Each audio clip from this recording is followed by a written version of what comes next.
কোথায় চলে গিয়েছিলে? তোমাকে ছাড়া আমি মরেই যাচ্ছিলাম। আরে আমার ভুলের শাস্তি তুমি নিজেকে আর এই পরিবারকে কেন দিচ্ছিলে? হ্যাঁ সুমন দিদি, তুমি কোথায় চলে গিয়েছিলে? আমাকে কিডন্যাপ করা হয়েছিল।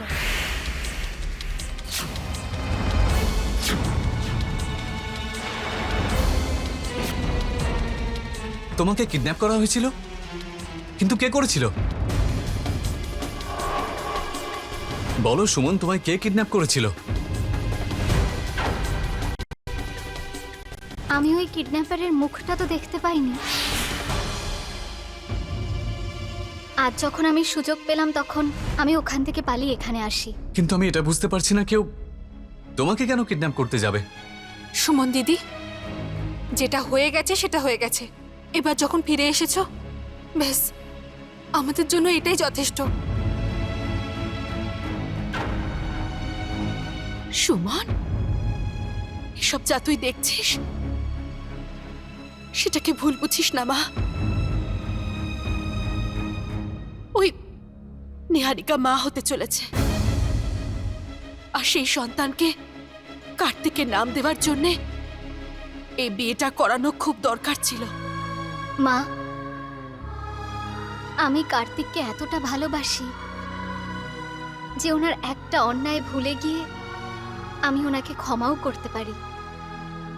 কার্তিক আর নিহারিকার বিয়ের পেছনে যে কারণই আছে আমি সেটাও বুঝি, কিন্তু এখন আমার মন আর মাথা এই সম্পর্কটা মেনে নেওয়ার জন্য প্রস্তুত নয়। আমার এই বিয়েটা মেনে নেওয়ার জন্য একটু সময় লাগবে।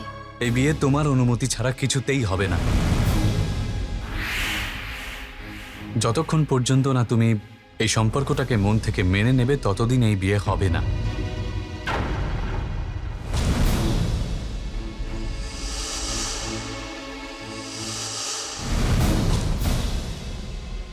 সুমন দিদি, চলো নিজের ঘরে গিয়ে বিশ্রাম নাও এবার।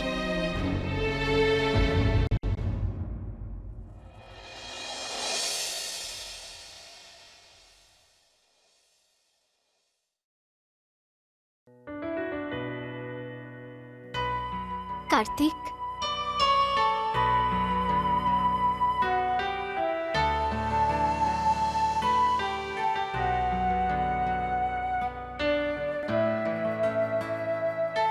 তুমি আমাকে কথা দাও, তুমি আমাকে ছেড়ে আর কোথাও যাবে না। আমি তোমাকে ছাড়া বাঁচবো না সুমন।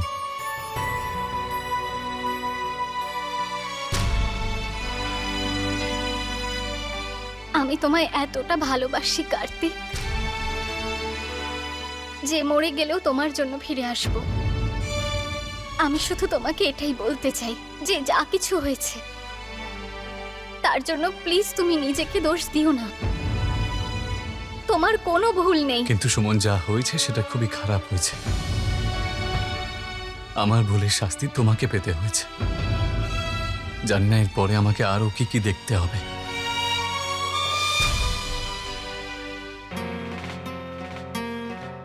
কার্তিক, এখন আমার হাত পা এতটাই বাঁধা যে আমি চাইলেও তোমাকে এটা বলতে পারবো না যে দোষী তুমি নও, দোষী নিহারিকা। এমনকি আমি তো এটাও জানি না যে আমি তোমাকে এটা কিভাবে বলবো যে আমার আর তোমার সাথে থাকাটা মাত্র 3 দিনের। যদি আমি তোমার সাথে সারা জীবন থাকতে পারতাম, কিন্তু এখন আর এটা সম্ভব নয়। কিন্তু তোমার থেকে দূরে যাওয়ার আগে আমি তোমার ওপর আরোপিত এই দোষ মিটিয়ে যাব। আমি তোমার জীবনটা নিহারিকারই চক্রান্তের শিকার হতে দেব না।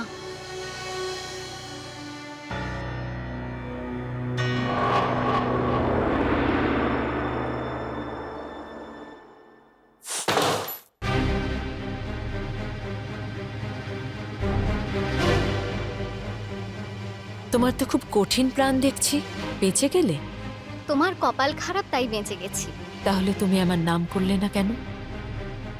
তুমি চাইলে এক মুহূর্তে আমাকে বাড়ি থেকে বের করিয়ে দিতে পারতে। আমি চাইলে তো তোমায় এক মুহূর্তেই বাড়ি থেকে বের করিয়েই দিতাম, আর যে কেউ আমার কথা বিশ্বাস করে নিত। কিন্তু তারপর আমি ভাবলাম যে সব কথা যদি এমন সোজাসাপটা বলে দিই তাহলে ঠিক মজা নেই। আমি এমন কিছু করি যাতে তুমি নিজের মুখে তোমার অপরাধ স্বীকার করো। এই নাটকটার শুরু তুমি করেছো, আর এবারের শেষটাও তোমাকেই করতে হবে। আমি জানতাম না যে যে তোমার স্বপ্ন দেখতেও এত ভালো লাগে। আমি আমার অপরাধ স্বীকার করব না। তুমি সারা জীবন ধরে চেষ্টা করলেও তবুও করব না। তুমি কি ভেবেছো তুমি এখানে এসেছো বলে আমার আর কার্তিকের বিয়েটা আটকে যাবে? না, এই বিয়েটা অবশ্যই হবে। আর তুমি নিজে মুখে কার্তিককে বলবে ও যাতে আমাকে বিয়ে করে। আচ্ছা, আস্তে আস্তে দেখি কি হয়। সুমন দিদি,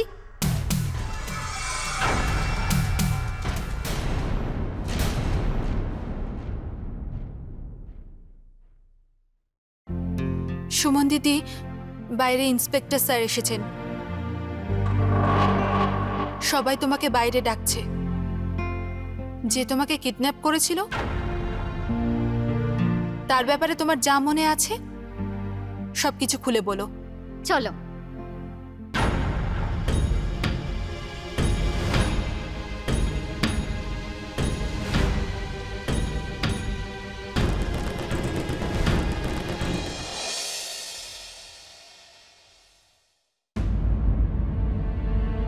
আমা বসো। সুমন, ইন্সপেক্টর সাহেব আছেন? ওনাকে তোমার কিডন্যাপ হওয়ার ব্যাপারে যা যা মনে আছে সবকিছু তুমি ওনাকে খুলে বলো। আমাকে রাস্তা থেকে কিডন্যাপ করা হয়েছিল। একটা বড় ভ্যান খুব স্পিডে আসে আর আমার মুখটা বেঁধে আমাকে ওখান থেকে নিয়ে যায়। এর থেকে বেশি আর কি হয়েছিল আমার বিশেষ কিছু মনে তো নেই, কারণ ওরা আমার চোখে কাপড় বেঁধে রেখেছিল। কিন্তু সুমন দেবী, আপনার মঙ্গলসূত্র, পার্স আর মোবাইল জেলেরা নদীতে খুঁজে পেয়েছে। আপনি কি সেই ব্যাপারে কিছু বলতে পারেন? আজ্ঞে না, ওই লোকগুলো আমায় ঘুমের ওষুধ বা নেশা জাতীয় কিছু একটা খাইয়েছিল।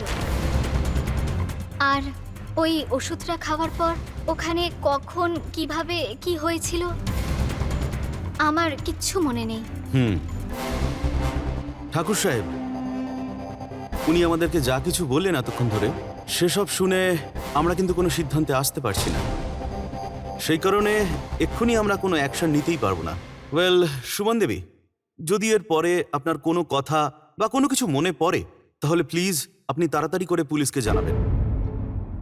আচ্ছা ঠাকুর সাহেব, আসি তাহলে।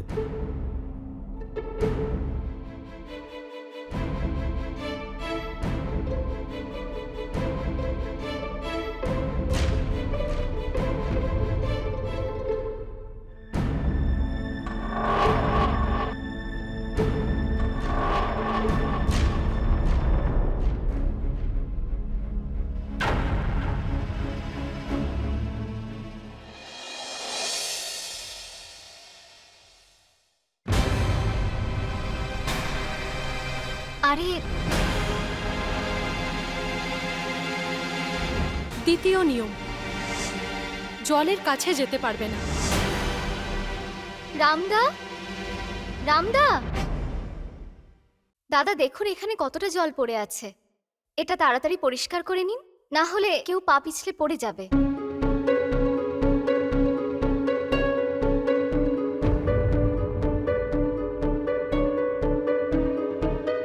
এখানেও প্রচুর আছে, একটু মুছে নিন না।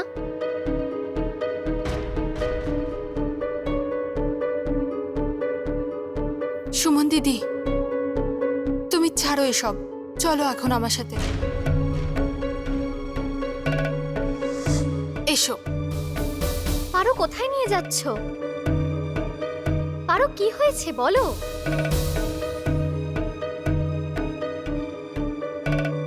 পারো, তুমি আমায় এখানে কেন নিয়ে এলে? এটা জিজ্ঞেস করার জন্যে যে তুমি ইন্সপেক্টর স্যারের সামনে মিথ্যে কেন বললে? কেন সুমন দিদি, বলো না। কোথাও এমনটা নয় তো যে এসব ঘটনার পিছনে কোথাও না কোথাও নিহারিকা দিদির হাত রয়েছে? কারণ একটু আগেই আমি তোমাকে আর নিহারিকা দিদিকে একসাথে দেখেছি।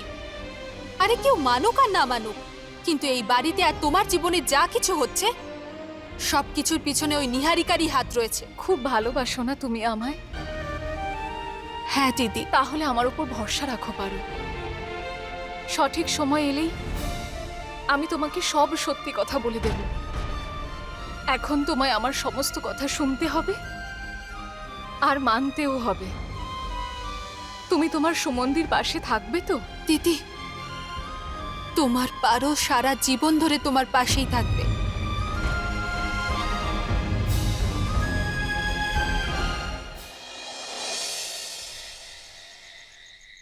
আজ কতদিন পরে সবাই মিলে একসাথে বসে আমরা খাবার খাচ্ছি, তাই না?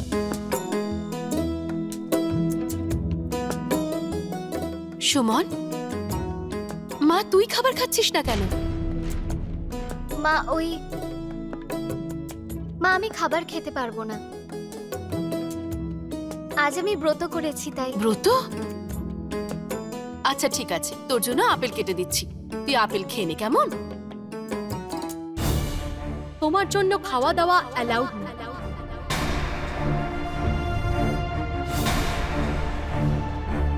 নিহারিকা, নিহারিকা তুমি কি করছো? ছাড়ো না আমাকে, ছাড়ো না মা। কার্তিক, সুমন।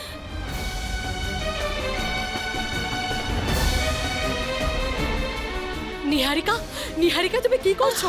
এমন করে না মা। কার্তিক, সুমন, তাড়াতাড়ি এসো, নিহারিকা নিজের হাত কেটে নিয়েছে।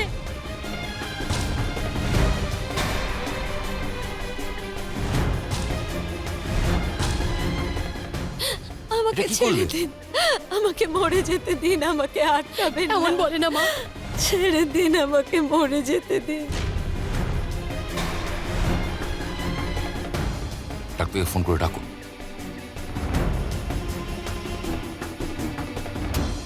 আমি এই বাচ্চাটাকে জন্ম দিয়ে কি করব, যে জন্মানো মাত্রই তাকে অবৈধ বলা হবে?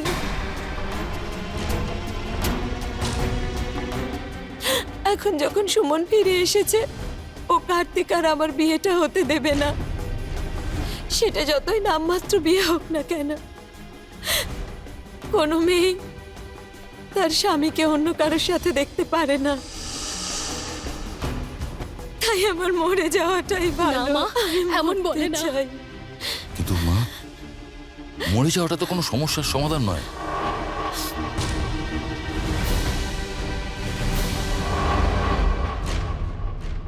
আমাকে ক্ষমা করে দাও সুমন, আমার তোমার ওপর কোনো রাগ নেই। আমার রাগ তো আমার ভাগ্যের ওপর, যে আমাকে আজ এই পরিস্থিতিতে এনে দাঁড় করিয়েছে। এখানে আমার দুঃখে আপনারা সবাই দুঃখ পাচ্ছেন। আমাকে মরে যেতে দিন। আরে নিহারিকা,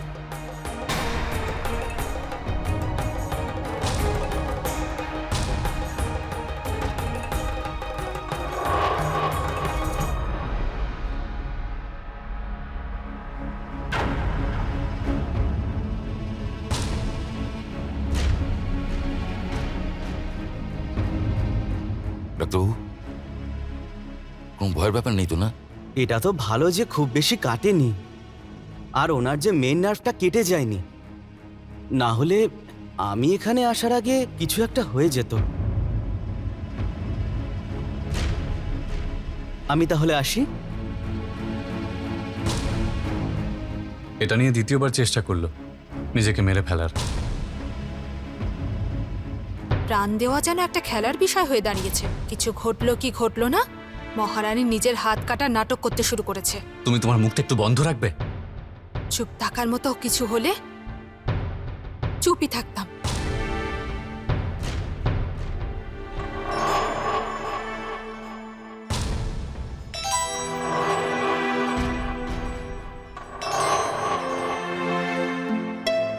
আপনারা সবাই আমাকে কেন বাঁচালেন? আমাকে মরে যেতে দিলেই তো পারতেন। এমন বলো না।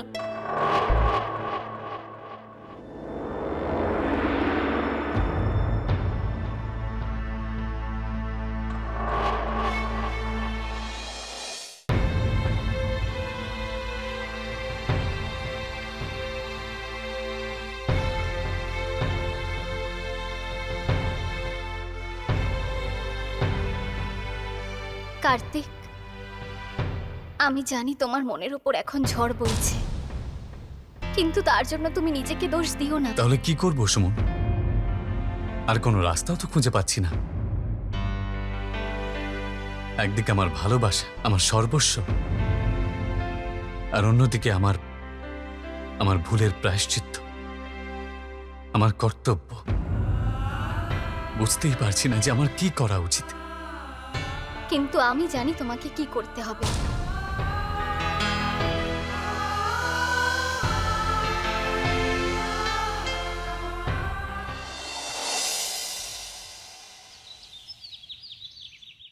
আমি আপনাদের সবাইকে এখানে এই কারণে ডেকেছি যে আমার নিহারিকাদি আর কার্তিকের বিয়ে নিয়ে আর কোনো অমত নেই।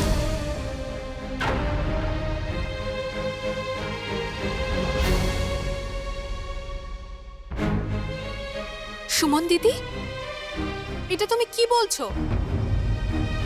আরে কার্তিক দাদা তোমার স্বামী, কোনো জিনিস নয় যে কারোর পছন্দ হলে সেটা আনন্দ করে দিয়ে দেবে। তুমি তোমার স্বামীর বিয়ে অন্য কারোর সাথে দিয়ে দেওয়ার কথা কি করে ভাবতে পারো? হ্যাঁ সুমন মা, এই সিদ্ধান্তটা তোর জন্য প্রতি মুহূর্তে, প্রত্যেকটা দিন দুঃখের কারণ হতে পারে। আর মা, এই সিদ্ধান্তটা নিয়ে তুই দুঃখ ছাড়া আর কিচ্ছু পাবি না। হ্যাঁ মা, আমি জানি এই সিদ্ধান্তে আসলে আমার জীবনে কি প্রভাব পড়তে পারে। আর এই সিদ্ধান্তটা নেওয়ার আগে আমি খুব ভালো করে ভেবেওছি আমি আর আমার সিদ্ধান্ত বদলাবো না।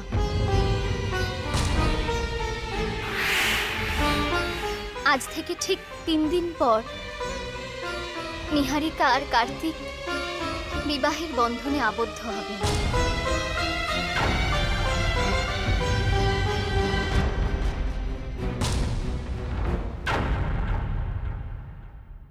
সুমন, তুমি আজ আমার জন্য যা করলে তার জন্য অনেক অনেক ধন্যবাদ। এর দাম আমি এ জন্মে কেন, আগামী কোনো জন্মেই হয়তো শোধ করতে পারবো না।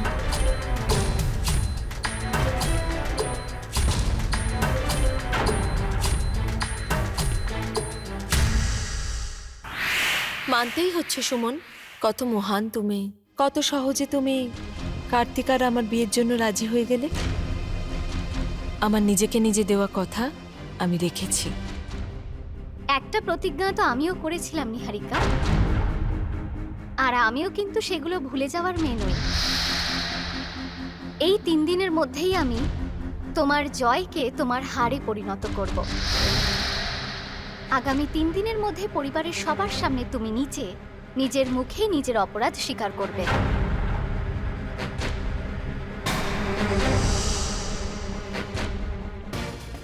সুমন দিদি এটা কি বলছে? দিদিকে জিজ্ঞেস করলে তো সোজাসুজি আমাকে কিছু বলবেও না, আর তাছাড়াও আমাকে কিছু জিজ্ঞেস করতে বারণ করে দিয়েছে। এটা তো পরিষ্কার যে ওদের দুজনের মধ্যে কিছু একটা তো চলছেই, কিন্তু কি সেটা, সেই কথাটা আমাকেই জানতে হবে।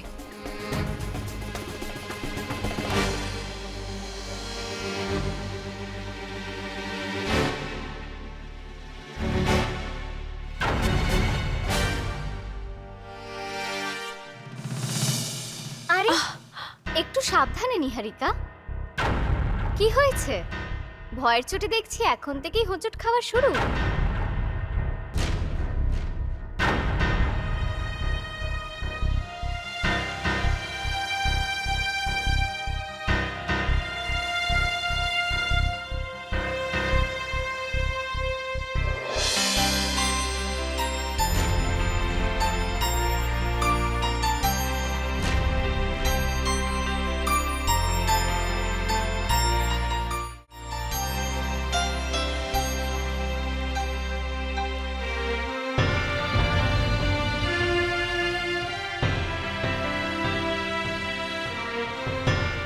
আরে তুমি এখানে?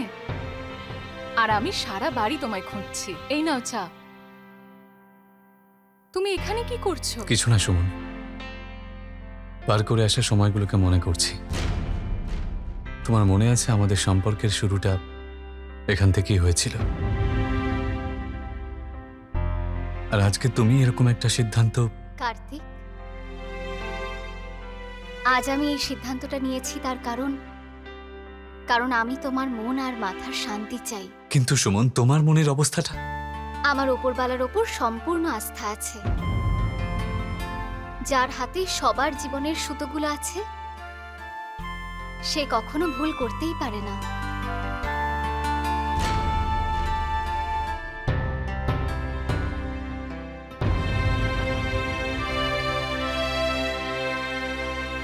সুমন দিদি এরকম সিদ্ধান্ত কেন নিল? নিজের জীবনে তৃতীয় ব্যক্তিকে কেন ডেকে আনছে?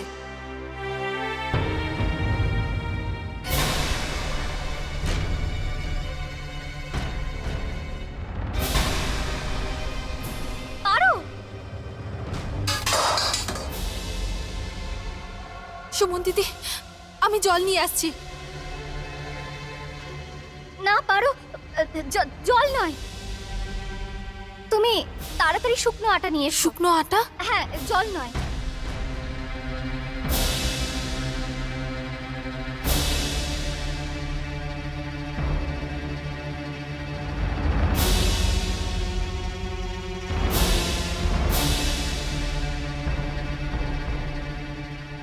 সুমন দিদি, আমাকে ক্ষমা করে দাও।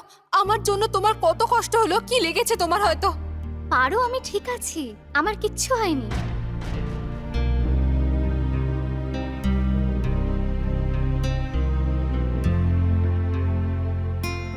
চলো এবার এটা পরিষ্কার করে নি, আর তারপর সবার পছন্দের খাবার বানাবো। আমি তোমাকে সাহায্য করছি সুমন দিদি। আরে না, তুমি ছাড়ো না, 3 দিন পর তো সবকিছু তুমিই সামলাবে। 3 দিন পরে? কেন, তুমি কোথাও যাচ্ছ নাকি? ওই কিছু না, ওই শুধু কার্তিক আর নিহারিকার বিয়ে হয়ে যাবে তো তাই। তো আরে কিছু না বাবা, তুমিও না পারো, যা শোনো সেটা মাথায় ঢুকিয়ে নাও। না সুমন দিদি, তুমি নিশ্চয়ই আমার থেকে কিছু লুকোচ্ছ। বলো না কি হয়েছে, তুমি কোথাও যাচ্ছ কি? আমি বললাম তো পারো, সেরকম কিছু নয়। দেখো, তুমি আমাকে সাহায্য করার জায়গায় শুধু এক গাদা প্রশ্ন করছো। ঠিক আছে, আমি তোমাকে কোনো সাহায্য করব না, নিজে নিজেই বানাও সকলের জন্য খাবার। চলে যাচ্ছি আমি।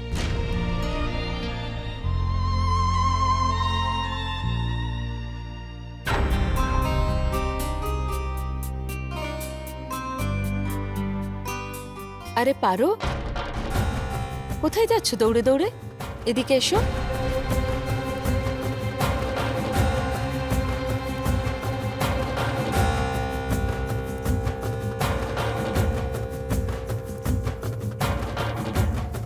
দেখো পারো, এখন তো তোমার সুমন দিদিও ফিরে এসেছে, আর তোমার সুমন দিদি সবাইকে বলেছে যে যে কার্তিক আর আমার বিয়ে হবে।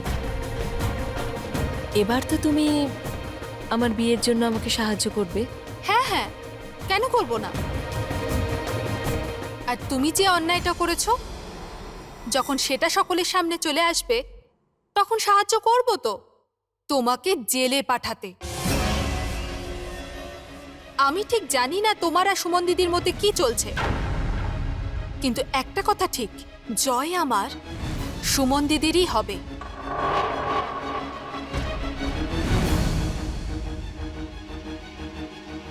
অসভ্য মেয়ে।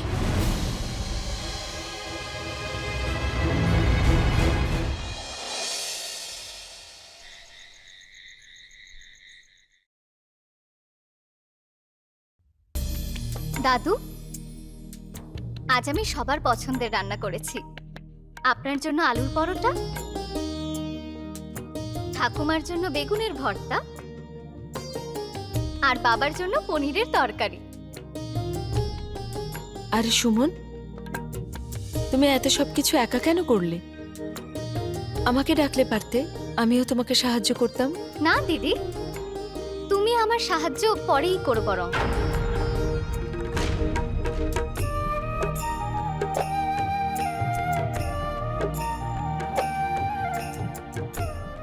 আরে আমি আপনাদের সবার জন্য একটা মিষ্টিও বানিয়েছি, সেটাও নিয়ে আসছি।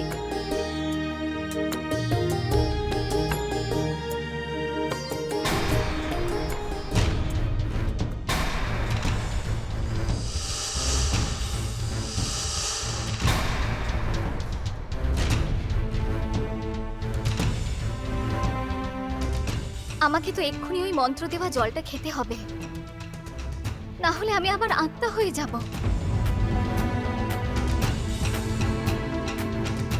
আরে সুমন মা, রায়তাতে নুন কম হয়েছে, একটু নিয়ে আয় না। হ্যাঁ, কাদম্বরী, মা ওকে আগে খেয়ে নিতে দাও। শ্যামবাহাদুরকে বলো না যে নুন দিতে। চলো তুমি এসো, খেতে বসো। আমি এক্ষুনি আসছি।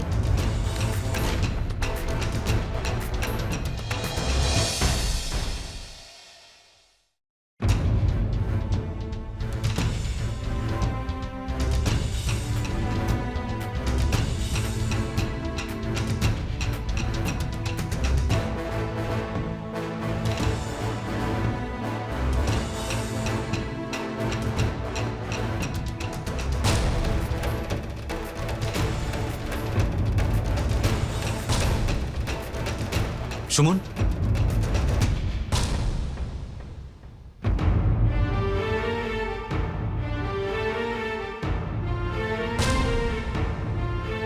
এরকম দেখানোর চেষ্টা কেন করছো যেন তোমার সাথে কিছু হয়নি? এমন কেন বিহেভ করছো যেন আমার আর নিহারিকার বিয়ে হওয়াতে তোমার কিছু এসেই যায় না? সুমন, তুমি একজন মানুষ, ভগবান হওয়ার চেষ্টা কেন করছো? আমি জানি এটা তোমার বকা নয়, আমার প্রতি ভালোবাসা। হয় কার্তিক, যন্ত্রণা হয়। আমি তোমাকে নিজের থেকেও বেশি ভালোবেসেছি, কিন্তু এখন আমার কাছে তোমার সাথে কাটানোর মাত্র 3 দিন আছে।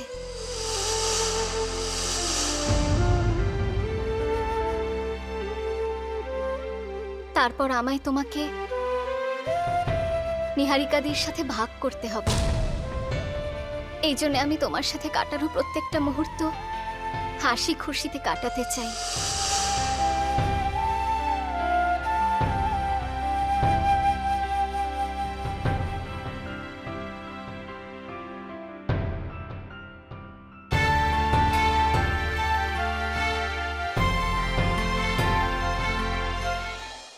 সুমন দিদির মুখে তো হাসি লেগে থাকে, কিন্তু ওর চোখ দুটো এত উদাস কেন? ও সবসময় এরকম কথা কেন বলে, যেন একটা সময়সীমার মধ্যে বন্দী হয়ে আছে? কার্তিক দাদা আর নিহারিকা দিদির বিয়েটাও কেন 3 দিন পরে করতে বলছে? এসব কি হচ্ছে? আমি কেন কিছু বুঝতে পারছি না। এবার আমি কি করে জানবো যে ঘটনাটা কি? সুমন দিদির মাথায় এখন ঠিক কি চলছে?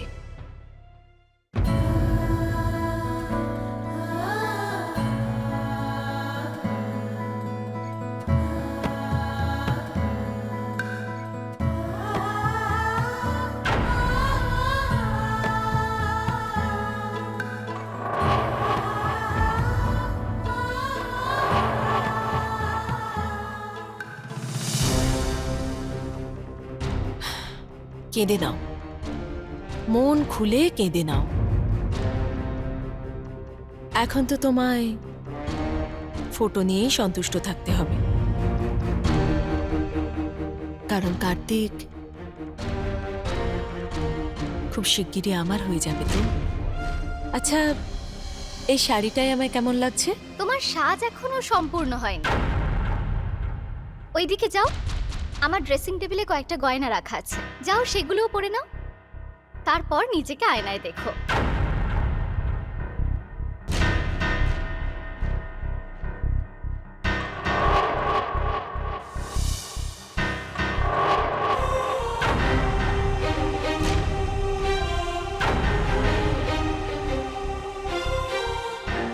কি হলো?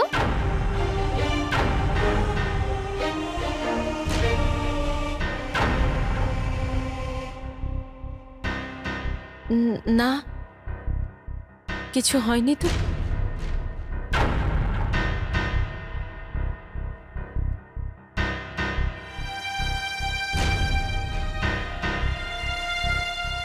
না নিহারিকা, ওটা নয়।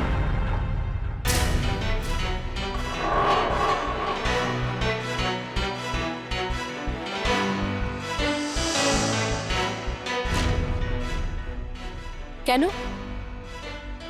কার্তিকই যখন আমার হয়ে যাবে তাহলে এই মঙ্গলসূত্রই বা পরবো না কেন? একটু ভালো করে দেখে নাও যে তোমার হাতে আমার মঙ্গলসূত্রটাই আছে তো।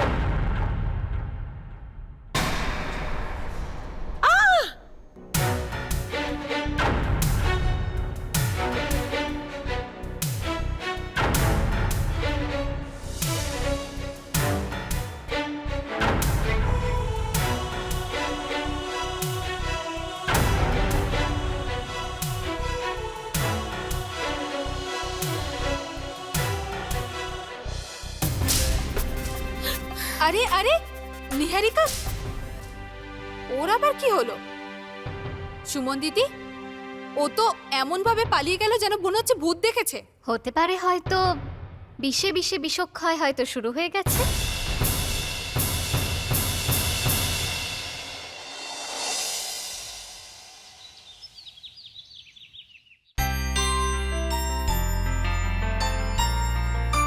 নিহারিকা, আজ নানান অনুষ্ঠানের জন্য আমি তোমাকে নিজের হাতে সাজাবো। এবার তোমার সত্যিটা সামনে আনার সময় যে হয়েছে।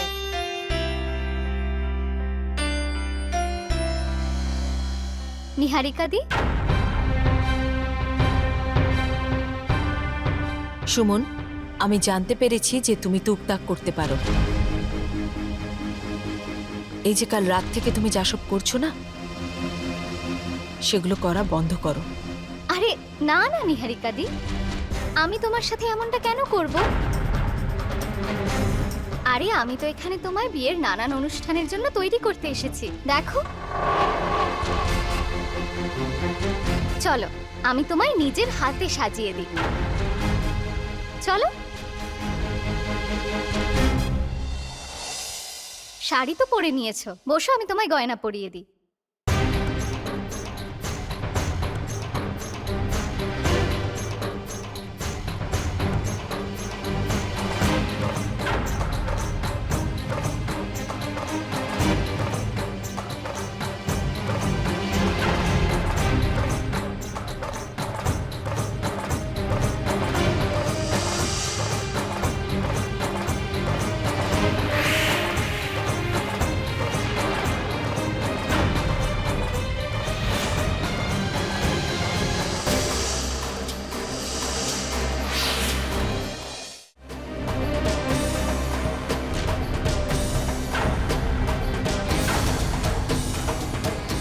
তোমাকে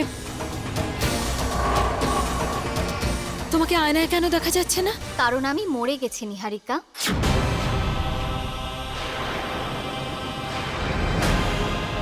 ভুলে গেলে তুমি?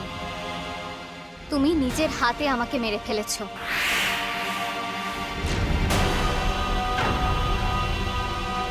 আরে কোথায় যাচ্ছ? দেখো, আমি আমি সবাইকে বলে দেবো যে তুমি। আমি কি কি বলবে তুমি সবাইকে? বলো। যদি তুমি সবাইকে এইটা বলো যে সুমন এই বাড়িতে আছে, সে সুমন নয়, সুমনের আত্মা, সুমন ভূত হয়ে গেছে, তাহলে তো তোমায় সবাইকে নিজের অপরাধটা বলতে হবে। এটা তো বলতেই হবে, তাই না? যে আমি কিভাবে মরেছি, ভূত কেন হলাম। না হলে কেউ তো তোমার কথা বিশ্বাসই করবে না।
তুমি যেখানে যাবে, যা করবে, আমি তোমার পিছু ছাড়বো না নিহারিকা। যতক্ষণ তুমি তোমার অপরাধ স্বীকার না করছো, আমি তোমায় শান্তিতে বাঁচতে দেব না। ভূত ভূত! নিহারিকা, কি হলো মা? ভূত! এখানে কেউ নেই, আমি শুধু। আরে ভূত ভূত বলে কেন চিৎকার করছো? এসো এসো আমার সাথে, এসো, চলো, দেখো আমি আছি তো।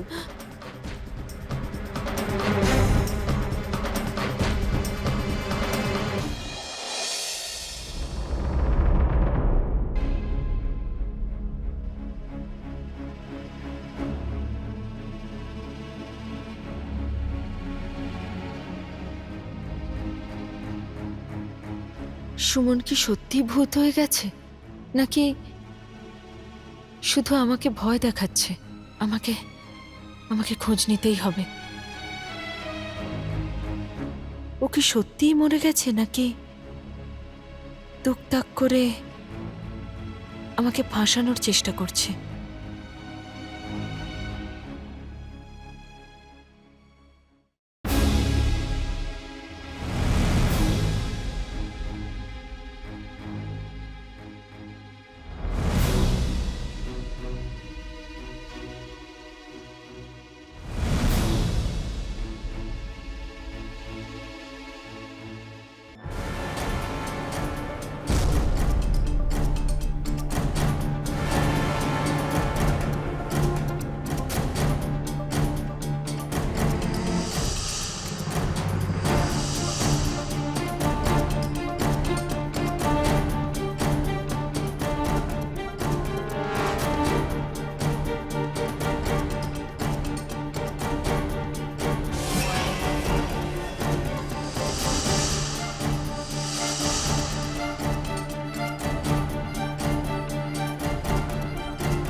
তুমি ভূত, ভূত, ভূত ভূত ভূত! কি হলো, চিৎকার করছো কেন? তোমার শরীর ঠিক আছে তো? তোমার যদি শরীর ঠিক না থাকে তাহলে গিয়ে একটু বিশ্রাম নাও।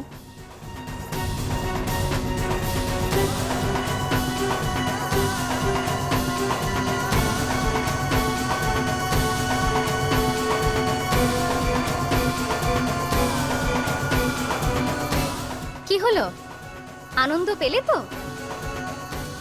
শান্তি হয়েছে, নাকি এখনো আরো কিছু দেখতে বা শুনতে চাও? তুমি তুমি কি চাও বলো তো? তুমি তুমি মরে গেছো, তুমি মরে গেছো, বুঝলে? তুমি তুমি তুমি আমার কিছু করতে পারবে না।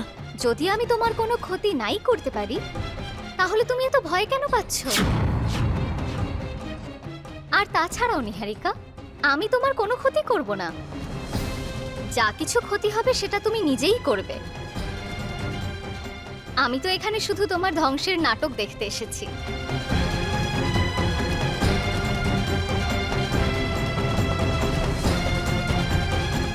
না, আমি আর চুপ করে থাকবো না।